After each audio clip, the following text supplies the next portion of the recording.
Seguramente por todas las redes sociales y te salga de primero en recomendados de Netflix, te saldrá la serie Adolescencia. Y es que lo está petando de una manera impresionante, muy merecido, ya no solo por su forma de grabación, que es un solo plano secuencia, es una pasada, y por su actor, al ser su primer papel, que lo hace increíblemente bien. También será por dos aprendizajes para mí que nos deja que son muy importantes. Hoy no vamos a hablar de True Crime, hoy vamos a hablar de esto, nos vamos a centrar en analizar la serie y en explicar y analizar qué son los aprendizajes que nos deja. Yo soy Ana Aldao, más conocida en este canal como Detective de Sofá, y hoy vamos a estar hablando de la serie Adolescencia.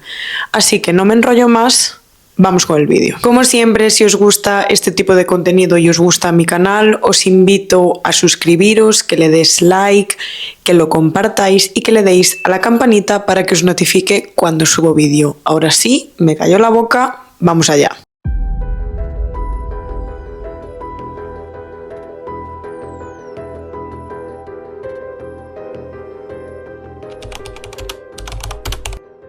Esta miniserie de tan solo 4 capítulos trata sobre Jamie, un joven de 13 años que es acusado de asesinar a una compañera suya de instituto llamada Kate. A mí lo que más me ha gustado de esta serie es que no se centra en el morbo del asesinato, en cómo lo hizo, qué pasó, sino que se centra en por qué. ¿Por qué lo hizo? ¿Qué factores influyeron en el comportamiento de Jamie? ¿Cómo es su vida? ¿Cómo se relaciona con los demás? Eso es lo que para mí es un 10 en esta serie. Bien, la serie comienza con la detención del chico. La policía llega a su casa, abre las puertas de una manera muy brusca. Los padres de Jamie no entienden nada, la hermana también se echa a llorar, tiene una hermana mayor, y Jamie, de hecho, cuando los ve, se hace pis en los pantalones del susto. Pero ahí podemos ver a un Jamie muy triste, muy desesperado, se pone muy nervioso, repite una y otra vez que por qué están aquí, que él no hizo nada, que qué está pasando. Los padres evidentemente también se quedan en shock porque cuando la policía les dice que su hijo de 13 años está acusado de asesinato, se quedan como, pero ¿cómo esta criatura va a poder hacer esto? O sea, es un niño, no puede ser. Y el primer capítulo lo que consigue es que conectemos emocionalmente con Jamie, que veamos cómo esa parte vulnerable, un crío de 13 años que no pudo haber hecho semejante cosa. Y es lo que nos intentan hacer, intentan tener esa conexión con él. En el primer capítulo hay momentos como el de la enfermera, cuando le están haciendo todas las pruebas para registrar todos los datos de Jamie, que él dice que tiene miedo a las agujas y tiene que ponerse su padre con él como para tranquilizarlo. Y después de eso hay otro momento que hasta a mí cuando lo vi fue como qué incómodo, es cuando la policía lo manda a desnudarse por completo porque tienen que cachearlo por todas partes y el padre se queda como no podemos saltarnos este paso, es un niño de 13 años, por favor no le mandéis desnudarse aquí delante de todo el mundo. Eran dos policías, la enfermera y él, que la enfermera y él se giran, pero evidentemente un niño de 13 años cacheado desnudo por la policía, ¡guau! Entonces eso es lo que nos hace conectar con él. Es como que da pena en el sentido de, jova, ¿cómo un crío puede estar pasando todo este proceso? Pero todo se empieza a poner un poco turbio cuando llegamos a la parte del interrogatorio. La policía le hace como varias preguntas y en un momento le enseñan unas fotos que el mismo Jamie compartió en su Instagram, que son mujeres en ropa interior, e incluso un post de estas mujeres o de otras chicas en ropa interior o en bikini se podían ver comentarios del chico muy agresivos. Claro, el padre que entra con él al interrogatorio se queda como sorprendido porque él no tiene esa imagen de su hijo, está como un poco desubicado. Y ahí vemos como una actitud de Jamie muy pasiva, muy... Bueno, lo comparto como usan las redes todo el mundo, como si él realmente no estuviera haciendo nada mal. Y es que los padres le dicen a la policía que Jamie no es una persona conflictiva, que él simplemente llegaba de clase, daba un portazo, se encerraba en su habitación durante horas delante del ordenador, pero es que ese es el punto, no ser consciente de los peligros que hay en internet, que es un mundo muy amplio y que se pueden encontrar cosas muy oscuras. Ahora llega lo que para mí es una de las partes más fundamentales de este interrogatorio y repito, no es por el morbo sino por el hecho de toda la información que nos proporciona. Bien, la policía le dice a Jamie que donde él tuvo ese encontronazo con Kate, que hay cámaras de seguridad y que por eso pudieron llegar a él. Y en estos momentos vemos gestos en el chico de nerviosismo, se rasca la cara, se rasca el hombro, agacha la mirada, no mantiene contacto visual con la policía, se revuelve en la silla hasta que los policías le enseñan esas imágenes donde el padre se derrumba. Él no repite otra vez que él no lo hizo, que él no hizo nada, que no fue él, cuando se les están poniendo delante. Pero es que la policía le diría a Jamie que él le había dado 7 estocadas a esta chica en pecho, cuello, muslo. Eso lo que nos quiere decir es como una ira contenida, muchísima impulsividad, muchísima rabia, y querer hacer desaparecer esa persona por completo, ese ensañamiento tan heavy hacia una persona. Entonces, con toda esta información vamos a analizar el por qué Jamie pudo llegar a cometer ese delito y por qué con ese ensañamiento, por qué tanta ira contenida en él. Primero, el entorno familiar. La familia de Jamie se compone por su padre, su madre, su hermana mayor y él. Pero es que hay un detalle en esta casa que llamará muchísimo la atención, que es que todo gira en torno al humor del padre, en el que vemos una dualidad de ser una persona calmada, que aparenta ser feliz, pero que cuando se ve en situaciones vulnerables o se siente incómodo, como por ejemplo cuando le hacen la pintada en la furgoneta, tiene unos ataques de ira muy heavies a los que la madre no pone límites y la hermana como que se queda bloqueada, y de hecho hay un momento que le pregunta a la madre, ¿papá estará bien? Y ella le dice, sí, no te preocupes. En esta casa las emociones negativas no se hablan, no existen. Segundo, instituto y amigos. La policía va hasta el instituto donde estudia Jamie y la situación que se encuentra es terrible. Se ve bullying, acoso, abuso, una falta de autoridad tremenda. Incluso cuando los policías van clase por clase pidiendo que si alguien sabe algo o pueden aportar algún tipo de información, los niños se ríen, preguntan, ¿hay un vídeo, no? Y se ríen, como hasta faltando respeto a la situación que acaba de pasar, como si no fueran conscientes de lo que está pasando, que es muy grave, evidentemente. Lo que podemos ver en estos niños es que hay una falta de control terrible, una falta de autoridad enorme, y lo que ellos piensan es que pueden tener todo bajo su control y hacer situaciones que, por muy graves que sean, piensan que no van a tener consecuencias, por lo que podemos hacer lo que nos dé la gana, que total, ¿qué va a pasar? Tercero, popularidad convertida en frustración. Jamie y sus amigos anhelaban ser populares en el instituto, porque este pensamiento lo relacionaban como, si somos populares, también tendremos más acercamiento hacia las chicas. Kate, el personaje ficticio de la serie, la chica, comparte en el instituto una foto íntima de su parte de arriba a un chico del colegio que éste difundió por todo el instituto. Cuando Jamie se entera de esta situación, sabe que evidentemente la chica está afectada por lo que ha pasado, por lo que él decide hablar con ella y pedirle salir, porque como ella estaba vulnerable, pues qué mejor momento que decirle que si quiere salir contigo, porque era más probable que le dijera que sí en su cabeza. Kate lo rechaza y en redes sociales, a través de emoticonos, lo acusaría de incel, que de este término hablaremos más adelante. Cuarto, manosfera. Respecto a lo último que estábamos hablando antes sobre los incel y esto que os quiero explicar más detalladamente en un rato, esto es el peligro de que Jamie estuviera en su habitación durante horas encerrado en el mundo de internet, porque ¿qué es la manosfera?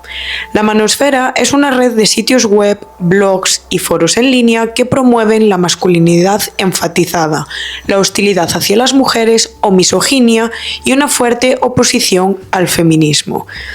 Jamie cuenta en un momento de la serie que él llevaba el cuchillo con el que asesina a Kate simplemente para asustarla, que él no quería hacerle nada, que él quería como, aquí estoy yo y me debes respeto. Y aunque esto os lo quiero explicar más detalladamente más adelante del vídeo, los incel y la manosfera, básicamente lo que estábamos hablando ahora, este comportamiento es muy típico en estos grupos. Piensan que las mujeres están sobrevaloradas y que siempre buscan una mejor opción que ellos, lo que nos demuestra un odio y un rencor muy heavy hacia las mujeres, una autoestima muy baja y pocas habilidades sociales. Y es que en el tercer capítulo, cuando Jamie está con la terapeuta, podemos ver este tipo de pensamiento y estos comportamientos, todo lo que él ha aprendido a través de internet y todos los factores de los que hemos hablado anteriormente. Cuando volvemos a recordar, hablan de que Kate compartió esa foto íntima de su parte de arriba. Él dice que la habló porque la ve vulnerable, y como la ve vulnerable, es más probable que le diga que sí a salir con él. Y es que esta frase nos estará dando muchísima información, porque también él hay un momento que dice que, con perdón, pero que la chica que estaba muy plana, que lo decía todo el mundo, y es que detrás de esto y detrás de lo de como estaba débil, voy a pedirle salir, hay muchísima información, ya que primero, Jamie nos está diciendo que ve a las mujeres como un objeto, cuyo valor dependerá de lo demandada que esté. Y segundo, que ve a las mujeres como una presa a la que cazar. Como está débil y vulnerable, ataco. Además del concepto que tiene el de las mujeres, vemos una inseguridad y un miedo muy grande hacia el rechazo. Él le pregunta a la terapeuta muchas veces si él le cae bien, le dice que es guapa, que seguro que ella en su momento fue popular en el instituto, pero también vemos esos momentos que la intimida, que le intenta meter miedo, que le sale una agresividad enorme. Y es que ese tipo de comportamientos solo lo vemos con la terapeuta y con Kate. Sin embargo, con su padre no. Con su padre tiene un comportamiento muy sumiso, muy de niño, muy infantil.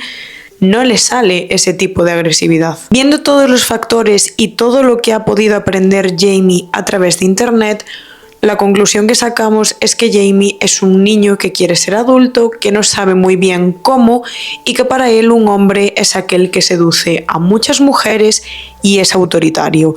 Donde las emociones negativas es un tema tabú, no se hablan, por lo tanto hay cero regulación emocional. Por lo que vamos a pasar a explicar qué son los incel y la manosfera.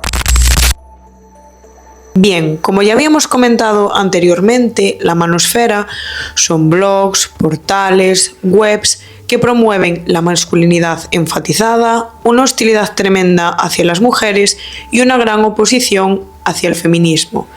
Pero, ¿qué tiene que ver con los incel? ¿Qué son los incel? Bien, esta palabra significa celibato involuntario. Son un grupo de hombres que afirman vivir sin relaciones afectivas y sexuales a pesar de desearlas. Dentro de esta manosfera surgen estos espacios virtuales donde se incluyen a los incels, clases de seducción y clases pseudocientíficas sobre género, donde se difunden ideas que refuerzan la percepción de que los hombres están siendo oprimidos en la sociedad moderna. Uno de los conceptos que existen y son utilizados en la miniserie es la regla del 80-20. Esto dice que el 80% de las mujeres solo está interesado en el 20% de los hombres, lo que provoca una frustración y un sentimiento de exclusión muy heavy en los hombres que no se consideran parte de esta minoría. Existen más conceptos ya que los incel tienen como su propio lenguaje para comunicarse por estos foros. Vamos a explicar unos pocos. Lo primero serían los chats. Los chats se utilizan para referirse a hombres hegemónicamente atractivos, mítico chico de gimnasio, que se cuida, que hace muchísimo deporte y que por encima se encuentra en una posición socioeconómica muy buena. Por su contraparte serían las Stacy. Esta palabra se utiliza para referirse a mujeres también hegemónicamente atractivas, que se cuidan, que se encuentran en una posición socioeconómica muy buena, que siempre van maquilladas y perfectamente vestidas. Además, este tipo de mujeres, según ellos, es inalcanzable para los incel. Por otro lado tendríamos a las Beckys, que son mujeres que para ellos tienen un atractivo promedio, que están por debajo de las Stacys, pero que quieren llamar la atención de los chats. Pero es que incluso Dentro del grupo incel tienen como subcategorías según su aspecto físico. Algunos ejemplos son como los uglycel, espero estar pronunciándolo bien, que se atribuyen a los hombres que consideran que tienen poco atractivo físico, atribuyen su celibato a eso, o los cutecel, que atribuyen su celibato a que tienen unos rasgos muy afeminados para gustarle a una mujer. Pero es que además existen teorías como la de la píldora roja y la píldora negra. Esta metáfora es sacada de la película del año 1999, Matrix, en la que el protagonista tenía que escoger si vivir en una ilusión, que era la píldora azul, o saber la verdad, que era la píldora roja. En las comunidades de la manosfera, tomar la píldora roja significa aceptar ciertas creencias, como que el feminismo ha dado demasiado poder a las mujeres y que se debe mantener un orden social basado en la masculinidad. Por otro lado, tomar la píldora negra es aceptar una visión muy pesimista de que los hombres poco atractivos nunca van a tener esperanzas en el amor o el sexo. Esta ideología es considerada muy sexista, ya que ve a las mujeres como superficiales y crueles. Los que adoptan esta creencia piensan que su situación no puede cambiar sin importar lo que hagan. Pero es que sé que os vais a sorprender cuando os diga que esta palabra y estos foros no los inventó un hombre, sino una mujer. Alana, que es un nombre ficticio por su seguridad, por mantener su anonimato, en el año 1997 crea un portal para compartir sus malas experiencias amorosas con otras personas que estén en su misma situación. Se une todo tipo de gente, hombres, mujeres, era un foro muy sano donde compartían, pues sus penas básicamente, pero es que para que veáis que era un ambiente bueno, hubo 2 chicos que se conocieron en ese portal y se acabaron casando. No tenían ningún tipo de maldad ni oscuridad, era todo muy buen rollo. Alana es la que crea este grupo llamado Celibato Involuntario, solo que el nombre le parecía un poco largo, por lo que con la ayuda de un chico del foro acaban haciendo este nombre de incel, para acortarlo. Pero en el año 2000, Alana va dejando este portal que ha creado poco a poco, ya que, hace su vida, sigue su camino, pero ella no se preocupa. El portal está ahí, sabe el ambiente que hay, que es un espacio seguro donde la gente se expresa. Era como también muy filosófico todo, que hay muy buen rollo y que no va a pasar absolutamente nada, ya que son personas en las que se pueden confiar, que simplemente comparten sus malas experiencias y se entienden mutuamente. 15 años después, Alana ve en las noticias el caso de Elliot Rodger, un chico que atropella a 6 personas, y aunque esto sería gravísimo, lo que más le llama la atención es que se le relaciona con el término incel, con el portal que ella abrió, y se da cuenta de que este término se está utilizando como un odio muy profundo hacia las mujeres, cuando ella este portal simplemente lo creó para compartir malas experiencias amorosas. Era un espacio seguro donde todo el mundo podía desahogarse y apoyarse mutuamente. Es que esto solo sería la punta del iceberg de todo lo que se esconde tras este mundo y de, por desgracia, todas las vidas que ha costado por culpa de este pensamiento.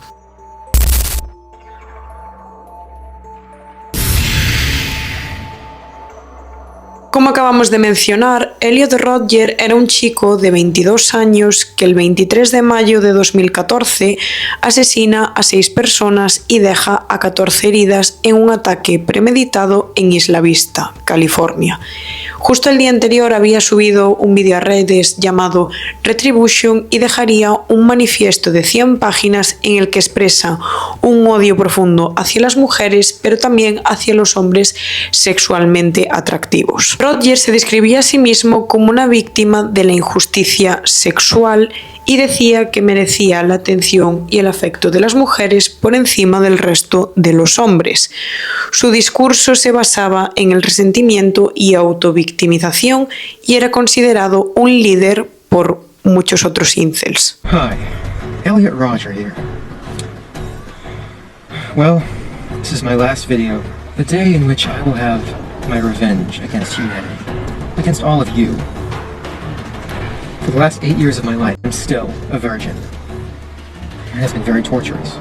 College is the time when Everyone experiences those things such as sex and fun and pleasure. But in those years, I've had to rot in loneliness. It's not fair. You girls have never been attracted to me. I don't know why you girls aren't attracted to me, but I will punish you all for it. El ataque, que combinó disparos y atropellos, acabó con él quitándose la vida antes de ser detenido. Para muchos incels su figura es como la de un mártir. El 23 de abril de 2018, Alec Minassian, un joven canadiense de 25 años, cometió un ataque masivo en Toronto. Cogió su furgoneta y atropellaba a todo peatón que se le pusiera por delante, dejando a 10 personas fallecidas y 14 heridos. La investigación confirmaría más tarde que este acto fue premeditado, movido por el odio y el vínculo hacia los grupos incel. Minutos antes del ataque publicó un mensaje en Facebook donde demostraba admiración por Elliot Rodger y donde decía: "El resto de los hombres no lo entienden, pero no me importa. Yo soy un solitario que está haciendo la revolución de los solitarios. Mis héroes son los que están dispuestos a matar a las mujeres". Como otros incels, Minassian culpaba a las mujeres de su aislamiento afectivo sexual y decía que tenía derecho a vengarse. También comentaba que los chats y las Stacys eran los responsables de su frustración. Durante varios minutos recorrió varias calles del norte de Toronto a gran velocidad, embistiendo a múltiples personas.